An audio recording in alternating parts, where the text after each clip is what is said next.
আবু সাইদ, কেমন প্রস্তুতি দেখতে সেখানে আজ কতজনের শিশুর টিকা দেয়া হবে বলে খবর পেয়েছেন? জি রয়েল, আপনাকে ধন্যবাদ।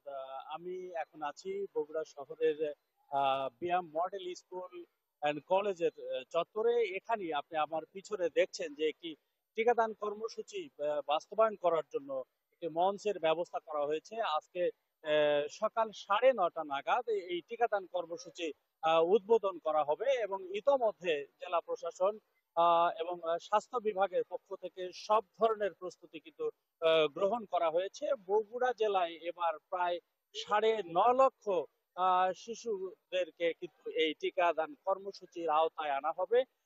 9 মাস থেকে 15 বছরের কম বয়সী যে সকল শিশু রয়েছে তাদেরকে এই টাইফয়েড টিকা প্রদান করা হবে এবং এই সকল শিশুদের টিকার আওতায় আনার জন্য ইতোমধ্যে স্বাস্থ্য বিভাগ থেকে ব্যাপক প্রচারণা চালানো হয়েছে এবং জেলার গণমাধ্যম কর্মী, সচেতন নাগরিক এবং বিভিন্ন পর্যায়ের স্বেচ্ছাসেবীদেরকে কিন্তু প্রশিক্ষণের আওতায় আনা হয়েছে এবং তাদেরকে কিন্তু এই সেমিনারের মাধ্যমে টিকার উপকারিতা সম্পর্কে অবহিত করা হয়েছে। পাশাপাশি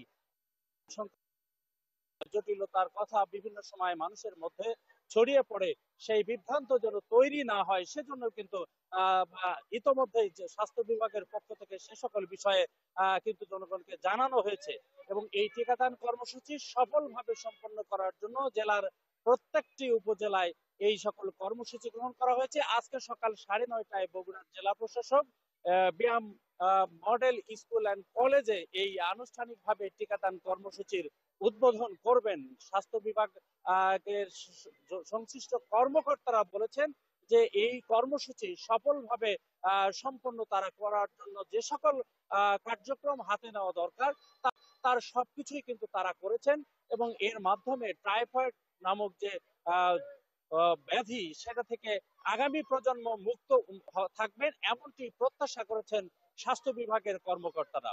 রয়েল, এই ছিল বগুড়ায় টিকাদান কর্মসূচির সর্বশেষ তথ্য।